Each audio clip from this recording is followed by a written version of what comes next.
సురేష్ గారు, మీకు పెద్దల గఫూర్ గారికి, రమేష్ అన్నకి, సీనియర్ జర్నలిస్ట్ కృష్ణాంజలి గారికి 24x7 ప్రేక్షకులు గుడ్ ఈవినింగ్ అండి.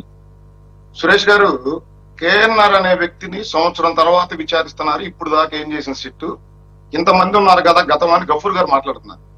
కేఎన్ఆర్ అనే వ్యక్తిని వాళ్ళు మొట్టమొదటిగా సిట్టు పిలవలేదండి. అంటే గఫూర్ గారికి ఇన్ఫర్మేషన్ తెలియదేమో.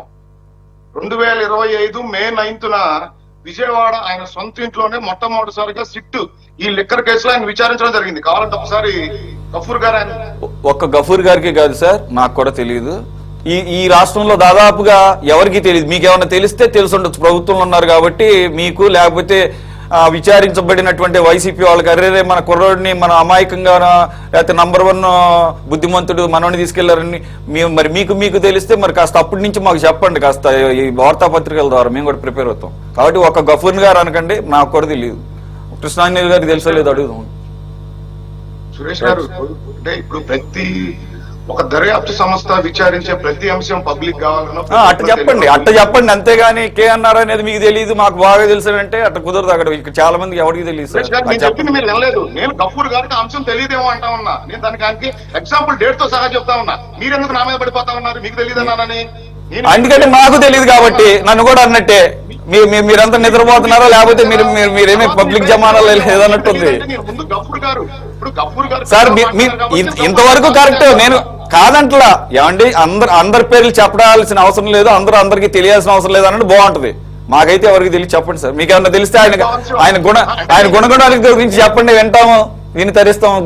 ఆయన గుణగణాలు చెప్పండి. ఎందుకు ఆన్సర్ చేశానంటే కేఎన్ఆర్ అనే వ్యక్తి అసలు గఫూర్ గారు నాకు తెలియదంటా ఉన్నారు. అది చాలా ఆశ్చర్యకరమైన విషయం. ఎందుకంటే గఫూర్ గారు చాలా సీనియర్ పొలిటీషియన్. 2019 నుండి 24 మధ్య Jaganmohan Reddy CM camp office లో ఎవరు కలవాలన్న అపాయింట్మెంట్ల దగ్గర నుంచి ప్రతి అంశంలో కేఎన్ఆర్ గారి పేరు వినపడింది. దాంట్లో పెద్ద ఆశ్చర్యపోవాల్సిన అంశం ఏం లేదు. రెండోది, నేను డేట్ తో సహా చెప్పా. ఒక్కసారి మీకు డౌట్ ఉంటే మీరు గూగుల్ చేయండి. 2025 మే 9న ఎంక్వైరీ చేయడం జరిగింది ఫర్ ద ఫస్ట్ టైం ఆయన్ని. ఇక జర్నలిస్ట్ గా ఆయన ప్రస్థానం స్టార్ట్ అయింది. ఆయన నమ్మకంగా జగన్మోహన్ రెడ్డి గారి దగ్గర ఉన్నారు. ఆయన పిఏగా పెట్టుకోవచ్చు, అది ఆయన ఇష్టం. దానికి మనం ఏమి అభ్యంతరం చెప్పాల్సిన అవసరం లేదు. రెండోది, కేఎన్ఆర్ గారిని ఆయన ఏదో డబ్బులు ఎమ్మెల్యేల దగ్గర సీట్ల కోసం తీసుకున్నారు, ఆ డబ్బులు తీసుకుంటే దీంట్లో ఎక్కించారు, అది కాదండి. చెవిరెడ్డి భాస్కర్ రెడ్డి గారు కూడా ఏపీ లిక్కర్ స్కామ్ కేసులో ఆయన కూడా ఒక నిందితుడు. ఆయనతో జరిగిన కొన్ని లావాదేవీల్లో కేఎన్ఆర్ గారికి సంబంధించిన లావాదేవీలు కూడా ఉన్నాయి. అవన్నీ బయటకు లాగుతున్న క్రమంలో ఇవన్నీ బయటకు వస్తా ఉన్నాయి. కేఎన్ఆర్ గారు కూడా జగన్మోహన్ రెడ్డి గారిని ఫాలో అయ్యారు. ఆయనకైనా పదుల సంఖ్యలో షెల్ కంపెనీలు, ఆయనకైనా బినామీలు, పిఏగా ఉంటే నాకు ఉండాల్సిన అవసరం లేదని చెప్పి ఈయన కూడా బినామీలను పెట్టుకున్నాడు. ఆ పుత్త శివశంకర్ రెడ్డి అనే వ్యక్తి ఇంటి మీద కూడా సిట్ విచారణ జరుగుతా ఉంది. ఈ రోజు ఒక పిఏగా పనిచేసిన వ్యక్తి సాక్షి వాళ్ళు ఏం సమర్థించుకుందంటే ఆయన ఎప్పటి నుంచో సీనియర్ జర్నలిస్టు, ఆయన కొద్దిగా చిరు వ్యాపారాలు చేసి ఈ రోజు అంత డబ్బులు ఆర్జించాడని చెప్తా ఉన్నారు. మరి సీనియర్ జర్నలిస్ట్ కృష్ణాంజలి గారు కూడా ఉన్నారు. సురేష్ గారు, మీరు జర్నలిస్టే, మీరు గత నాకు తెలిసి 10-15 ఏళ్ళగా ఉన్నారు. కృష్ణాంజలి గారు చాలా కాలం నుంచి ఉండుంటారు. మరి మీరు ఎన్ని కోట్లు సంపాదించారో అది మరి మీరే చెప్పాలి. ఒక వ్యక్తి అమాంతం ముఖ్యమంత్రికి పిఏ అయిన తర్వాత 5 సంవత్సరాలు జర్నలిజమే కాదండి, దాని ముందు ఒక 8 సంవత్సరాలు లండన్ లో కూడా ఉన్నాను. మరి మేము ఒక 10-15 లక్షలు పెట్టి ఫ్లాట్ కొనడానికి తలమునకు లావాల్సి వచ్చింది. ఓకే సురేష్ గారు, మీరు ఇప్పుడు కూడా కారు కొనుక్కోవాలంటే ఈఎంఐ లో కొనుక్కోవాలి. కొనుక్కున్నాను సార్, అది వాస్తవం కూడా. కొనుక్కున్నాను 2 సంవత్సరాల క్రితం. ఇప్పటికి ఈఎంఐ కడతారు 15,000 నెలకి. వింత ఏంటంటే జగన్మోహన్ రెడ్డి గారి పిఏగా ఉన్న వ్యక్తి గతంలో ఆయన జర్నలిస్ట్ గా ఉండి కొంచెం చిరు వ్యాపారాలు చేసి ఆయన ఒక షోరూమ్ అధినేత అయ్యాడు. అది ఎలానో మీకు కూడా ఒక ట్రైనింగ్ సెంటర్ లా పెట్టి మీలాంటి సీనియర్ జర్నలిస్ట్ కొంచెం చెప్తే మీరు కూడా మీరు ఇబ్బందులు లేకుండా మీ ఈఎంఐల నుంచి బయటపడవచ్చు.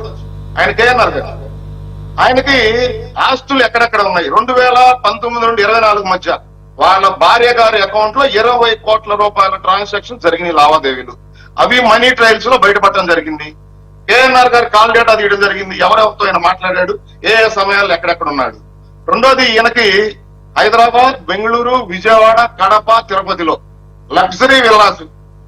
అదేవిధంగా తిరుపతి, దర్శి, జగ్గైపేటలో 40 పైగా ఎకరాల పొలం, భోగాపురం ఎయిర్పోర్ట్ దగ్గర పొలం.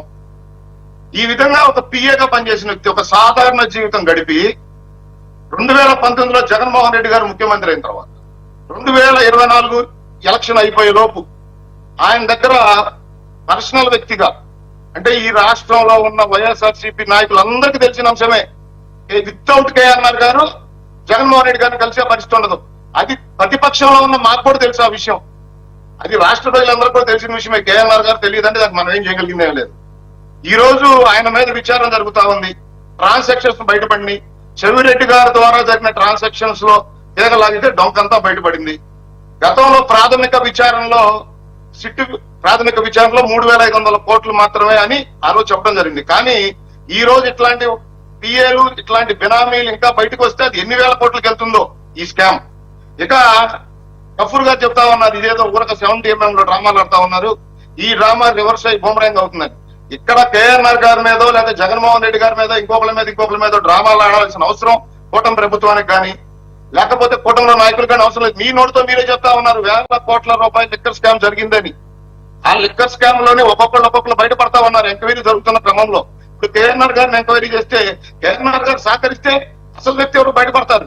నాకు గుర్తు లేదు, నాకు తెలియదు, మా ఆడిటర్ని అడగాలి, ఈ ఆస్తులు ఎక్కడి నుంచి వచ్చినాయో నాకు సంబంధం లేదు, మా కుటుంబీకులందరూ నాకు పెట్టుబడి పెడితే నాకు ఈ ఆస్తులు వచ్చినాయి, ఈయన పంతం లేని సమాధానాలు చెబితే విచారణ లేట్ అవుతుంది ఖచ్చితంగా. ఈడీ ఎంటర్ అయిందని చెప్పి సురేష్ గారు కోట్ చేయడం జరిగింది. ఈ లిక్కర్ స్కామ్ లో 400 కోట్లకు పైగా ఆస్తులు జప్తు చేయడం జరిగింది ఈడీ.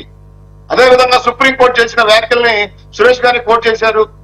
ఈ రోజు జగన్మోహన్ రెడ్డి గారు ప్రభుత్వం అధికారంలో ఉన్నప్పుడు జగన్మోహన్ రెడ్డి గారు చుట్టూ ఉన్న కీలక వ్యక్తులు రాజకేశ్ రెడ్డి కావచ్చు, ధనుంజయ రెడ్డి కావచ్చు, కృష్ణమోహన్ రెడ్డి కావచ్చు, కేఎన్ఆర్ గారు కావచ్చు, వాసుదేవ్ రెడ్డి గారు కావచ్చు, ఇలా చెప్పుకుంటూ పోతే బాలాజీ గోవిందప్ప కావచ్చు, ఈ విధంగా పదుల సంఖ్యలో ఎవరైతే జగన్మోహన్ రెడ్డి గారికి అత్యంత కీలకంగా ఉండి ప్రభుత్వంలో వాళ్ళు వ్యవస్థలో ఉండి పనిచేశారో వాళ్ళందరూ ఒక్కొక్కరుగా వాళ్ళ ఆస్తులు ట్రాన్సాక్షన్స్ చూస్తే అమాంతం 100 కోట్లు పెరిగిపోయినాయి.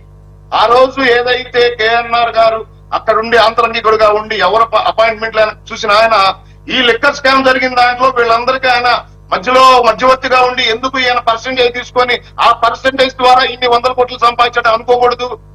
అవకాశం కూడా ఉంది కదా. ఎమ్మెల్యేలు డబ్బులు ఇస్తేనే ఎమ్మెల్యే సీట్లు ఇప్పించేంత పరిస్థితిలో 2019 సార్వత్రిక ఎన్నికల ముందు కేఎన్ఆర్ గారు ఉండి ఉంటాడైతే నేను అనుకోను. జగన్మోహన్ రెడ్డి గారు ఎవరో చెబితే సీట్ ఇచ్చే పరిస్థితి జగన్మోహన్ రెడ్డి గారి దగ్గర ఉందా అంటే అది రమేష్ గారే చెప్పాలి. ఈ రోజు ఇన్ని 100 కోట్ల ఆస్తులు 3 రాష్ట్రాల్లో ఆస్తులు ఆయనకి, అనేక ప్రాంతాల్లో పొలాలు, ఫ్లాట్లు, ఈ రకంగా కేజీల కొద్ది బంగారం ఇవన్నీ బయటపడతా ఉన్నాయి. లిక్కర్ స్కామ్ ఎక్కడికి దారి తీస్తుంది, చివరికి ఎవరిని పట్టుకుంటారు, అసలు మీరు పట్టుకుంటారా? 5 సంవత్సరాల పుణ్యకాలం మొత్తం ఈ విధంగానే పూర్తి చేస్తారా అంటే ఇక్కడ జరుగుతున్న దాంట్లో ఒక్కొక్కరుగా బయటపడతా ఉన్నారు. ఒకళ్ళలో 2, 3 దీంట్లో ఇన్వాల్వ్ అయి ఉంటే ఈ టైం సరిపోయి ఉండేది. కానీ 20 పదుల సంఖ్యలో వీళ్ళందరూ ఇన్వాల్వ్ అయ్యి ఇంత పెద్ద స్కామ్ లో ఇన్ని 100 కోట్ల రూపాయల డబ్బు బయటపడతా ఉంటే ఇంతమంది ఇన్వాల్వ్ అయి ఉంటే ఖచ్చితంగా ఒకరు ఎంక్వైరీ చేయాలి. ఇప్పుడు కేఎన్ఆర్ గారిని బయటకు లాగితే ఆయన బినామీలు బయటపడతా ఉన్నారు. ఆ శివశంకర్ రెడ్డి గారు రాష్ట్ర అధికార ప్రతినిధి, ఆయన విజయవాడలో ఉంటాడంట తాడేపల్లి ఎక్కడో. ఇప్పుడు ఆయన ఎంక్వైరీ చేస్తే ఎవరి పేరు బయటపడుతుందో. ఇవన్నీ కూటమి ప్రభుత్వం, వీళ్ళ పేర్లు కూటమి ప్రభుత్వం చెప్పడం లేదు కదా. ఎంక్వైరీ జరుగుతున్న క్రమంలో ఒక్కొక్కళ్ళ పేర్లు బయటకు వస్తా ఉన్నాయి. కక్ష సాధింపు చర్యలో ఇంకోటి చేయాలంటే ఇన్నాళ్ళు టైం స్పాన్ అవసరం లేదు కదా కూటమి ప్రభుత్వానికి. రాగానే ఎవరైతే ఆ రోజు ఉన్నారో వాళ్ళందరినీ లోపలేసేయచ్చు. జగన్మోహన్ రెడ్డి కక్ష సాధింపు చర్యలు దిగి గతంలో ఏ విధంగా అయితే మాజీ మంత్రుల్ని, మాజీ ఎమ్మెల్యేని ప్రశ్నించిన ప్రతి గొంతుకుని ఏ విధంగా ఆయన తోసేసే విధంగా ఆయన పరిపాలన జరిగిందో ఆ విధంగా చేయొచ్చు. ఈ రోజు కూటమి ప్రభుత్వం ముందున్న లక్ష్యం అభివృద్ధి, సంక్షేమంతో పాటు ఎవరి మీద అయితే అభియోగాలు వస్తా ఉన్నాయో వాళ్ళను ఊరికే నిరాపరాధంగా కాకుండా సాక్ష్యాధారాలతో సహా న్యాయస్థానాల ముందు నిలబెట్టే దానికోసం కూటమి పనిచేస్తా ఉంది. నిస్వార్థంగా, ట్రాన్స్పరెంట్ గా. ఇక్కడ ఎవరి మీద కక్ష సాధింపు చర్యలు దిగాలనో లేదో వీళ్ళని అడ్డుకు పెట్టుకుని డైవర్ట్ పాలిటిక్స్ చేయాలనో కూటమి ప్రభుత్వానికి ఏం అవసరం ఉందండి? ఇవాళ సంక్షేమం ఏ విధంగా అందిస్తా ఉన్నాం రాష్ట్ర ప్రజలందరూ చూస్తూనే ఉన్నారు. అదే విధంగా అభివృద్ధి ఏ విధంగా జరుగుతుంది. ప్రభుత్వ రంగంలో ఉద్యోగాలతో పాటు ప్రభుత్వ రంగంలో లక్షల కోట్ల రూపాయల పెట్టుబడులు తీసుకొచ్చి ఏ విధంగా ఈ రాష్ట్రంలో ఉన్న నిరుద్యోగ యువతీయులకు ఉద్యోగ కల్పన చేస్తా ఉన్నాము. ఈ రాష్ట్రంలో ఉన్న నిరుద్యోగ యువతీయులు తెలుస్తా ఉంది. రాష్ట్ర ప్రజలందరూ చూస్తా ఉన్నారు ఏ విధంగా ప్రపంచ దిగ్గజ సంస్థలు ఆంధ్రప్రదేశ్ వైపు చూస్తా ఉన్నాయి. ఈ రోజు భారతదేశానికి ₹1 పెట్టుబడి వస్తే దాంట్లో 25 పైసలు పెట్టుబడులు ఆంధ్రప్రదేశ్ కు వస్తా ఉన్నాయి. స్పీడ్ ఆఫ్ డూయింగ్ బిజినెస్ లో ఆంధ్రప్రదేశ్ నెంబర్ 1 గా ఉంది. నారా చంద్రబాబు నాయుడు గారు, నారా లోకేష్ గారు, పవన్ కళ్యాణ్, అదే విధంగా కేంద్ర ప్రభుత్వ సహకారంతో ఏ విధంగా రాష్ట్రాన్ని అభివృద్ధిలో పరుగులు పెట్టిస్తా ఉన్నాం. ఇవన్నీ జరుగుతున్న క్రమంలో డైవర్ట్ పాలిటిక్స్ చేయాల్సిన అవసరం కూటమి ప్రభుత్వానికి ఏముంది, నారా చంద్రబాబు నాయుడు గారికి ఏముంది, నారా లోకేష్ గారికి ఏముంది? ఎవరైతే తప్పు చేశారో అధికారాన్ని అడ్డు పెట్టుకొని ఆ రోజు అంతు పంతు లేకుండా ధనదాహంతో 100 కోట్ల రూపాయల ప్రజాధనం దోచేయడంతో పాటు సురేష్ గారు ఈ రోజు ఆ లిక్కర్ స్కామ్ లో దోచేసిన సొమ్ము అది ప్రభుత్వం అనేది ఇంకొకరితో కాదు సురేష్ గారు. రాష్ట్ర ప్రజల ఆరోగ్యం, కొన్ని లక్షల మంది కుటుంబాలు తాలిబొట్లు తెగిపోయినాయి, కొన్ని లక్షల మంది ఈ రోజు కూడా హాస్పిటల్ పాలయ్యారు. వాళ్ళ జీవితాలతో సర్వనాశనం చేసి, వాళ్ళ జీవితాలతో ఆటలాడి ఎవరైతే ఈ రోజు నిందితులుగా ఉన్నారో ఖచ్చితంగా వాళ్ళు శిక్షార్హులే సురేష్ గారు. ఇది ఎక్కడికి పోయి ఆగుతుంది? ఈ 5 సంవత్సరాల సమయం మీకు సరిపోతుందా అంటే ఖచ్చితంగా సురేష్ గారు న్యాయస్థానాల ముందు సాక్ష్యాధారాలతో నిరూపించేదానికి. ఏవో వాళ్ళ కేఎన్ఆర్ గారు పరిచినారంటే కేఎన్ఆర్ గారిని వెంటనే అరెస్ట్ చేయడం కాదు. కేఎన్ఆర్ గారు లావాదేవీలు ఎక్కడెక్కడ ఉన్నాయి, ఆయనకి ఎవరు బెనామీలు ఉన్నారు, అసలు ఆయన ట్రాన్సాక్షన్ ఏ టైంలో చేశాడు, కాల్ డేటాతో సహా మనీ ట్రయల్స్ చేసి వీళ్ళ దగ్గర ఉన్న ఆస్తులన్నీ ప్రజల ముందు పెట్టి, న్యాయస్థానాల ముందు పెట్టి, ఇగో ఈ విధంగా కూటమి ప్రభుత్వం ట్రాన్స్పరెన్సీగా నిష్పక్షపాతంగా పనిచేస్తుందని చెప్పేదానికి మేము పనిచేస్తా ఉన్నాం తప్ప మాట్లాడాల్సిన అవసరం లేదా డైవర్ట్ పాలిటిక్స్ చేయాల్సిన అవసరం కూటమి ప్రభుత్వానికి అవసరం లేదు సురేష్ గారు. రైట్ చెప్పండి. అంటే కూటమిగా అంటే తెలుగుదేశం ప్రధాన పక్షంగా ఉన్నటువంటి తెలుగుదేశంకి అటువంటి ఆలోచన లేదనకండి. చేయాలనుకుంటే చేయొచ్చు. ఢిల్లీలో చేశారు ఏంటి, ఈడీని అడ్డం పెట్టి కేజ్రీవాల్ని తప్పమని లోపలేశారు. కాబట్టి మీరు పోనీలేండి, మీరన్న ట్రాన్స్పరెంట్గా వెళ్తున్నాం అన్నారు కాబట్టి అంతవరకు బాగుంది. మరి సిట్ వరకు ట్రాన్స్పరెన్సీ, మరి ఈడీకి ఆ ట్రాన్స్పరెన్సీ ఉన్నట్టుగా పెద్దగా రికార్డు లేదు. మరి అదేం అండర్స్టాండింగ్ మరి తర్వాత రోజులు చెప్తాయి. మరి ఈడీ ఆల్రెడీ యాక్టివ్ అంటే ఒక రాష్ట్రంలో పనిచేసే నాయకుడు పనితీరు బట్టి అక్కడ ఉన్న ప్రభుత్వ వ్యవస్థల పనితీరు ఉంటుంది. మా నాయకుడు ట్రాన్స్పరెంట్ గా పనిచేస్తారు. Okay, point taking. Chandrababu Naidu గారు రూల్ ప్రకారంగా ట్రాన్స్పరెంట్ గా పనిచేస్తాడు. నరేంద్ర మోదీ అంత ట్రాక్ రికార్డ్ లేదని కూడా అక్కడ అర్థం ఉంది. అయితే ఎందుకనంటే లేనిపోయిన ఆపత్తి చదువు, నేను నరేంద్ర మోడీ గారి గురించి మాట్లాడలేదు. సరే, మీ అభిప్రాయం కాదులేండి, నా అభిప్రాయం అనుకోండి, నష్టమే లేదు, నా అభిప్రాయమే. ఎందుకంటే వాళ్ళు రాష్ట్రాన్ని బట్టి అదే సార్, నేను మిమ్మల్ని అంటలేదు సార్, నాదే అనుకోండి. నా కామెంటేనండి, నేనే నా కామెంటే పర్సనల్ గా ఆయనకే, ఈడీకి, కేంద్ర ప్రభుత్వానికి రాష్ట్రం బట్టి చట్టం మారిపోతుంది, రూల్స్ మారిపోతా ఉంటాయి. అక్కడున్న నాయకుడిని బట్టి, అక్కడున్న ప్రభుత్వాన్ని బట్టి వాళ్ళ గవర్నమెంట్ వాళ్ళ పార్టీ వాళ్ళకైతే ఒక రూల్ ఉంటుంది, అవతల వాళ్ళకైతే మరో రూల్ ఉంటుంది. ఆ రకంగా నేనే అంటున్నాను. ఓకే, ఎందుకంటే హేమంత్ బిశ్వ శర్మ కానీ, లేకపోతే మొన్న వెస్ట్ బెంగాల్ చీఫ్ మినిస్టర్ గా పదవి ప్రమాణ స్వీకారం చేసిన సురేందు అధికారి గాని 5-6 సంవత్సరాల క్రితం ఇలా ఇంత డబ్బులు మూటలు కట్ట కెమెరా ముందు తీసుకొని ఇట్టా సర్దుకున్నాడని ఎక్కిరించినటువంటి నరేంద్ర మోదీ ఇప్పుడు ఆ పార్టీ తరఫున ముఖ్యమంత్రిగా ప్రమాణ స్వీకారానికి వెళ్లి రావాల్సిన పరిస్థితి వచ్చింది. కాబట్టి అందుకునే గుర్తు చేశా. కాబట్టి ఇక్కడ ఈ రాష్ట్రంలో నేను అందుకని మీ నాయకుడిని ఏమంటలేదు సార్, మీ నాయకుడిని ఏమంటలేదు. నేను పైన కేంద్ర ప్రభుత్వ ఆధ్వర్యంలో నడిచి ఈడీని అంటున్నాను సార్, ఈడీని అంటున్నాను. అలాగే లేటెస్ట్ గా ఒక్క నిమిషం సార్, మీరు బాధపడకండి, నా వ్యాఖ్యలేవి. అదే సార్, ఆగండి సార్, మాకు డిబేట్ పరంగా ఇది వేదిక కూడా మేము ఈడీని మరి మాకున్న అభిప్రాయాలు చెప్పనివ్వండి. నిన్న కూడా పినరాయి విజయన్ 4 రోజుల క్రితం ముఖ్యమంత్రి పదవి దిగిపోయాడు, ఆయన ఇంటి మీద ఈడీ పడిపోయింది నిలిపి. కాబట్టి ఏంటంటే సెలెక్టివ్ మోడ్ ఆఫ్ ఆపరేషన్స్ ఉన్నాయి అనేది నేను ఎగ్జాంపుల్స్ తో చెప్తున్నాను అంతే. కాబట్టి ఇక్కడ రాష్ట్రంలో ఉన్నటువంటి అభిప్రాయం ఏంటనేది కమింగ్ డేస్ తేలుతుందని చెప్తున్నాను.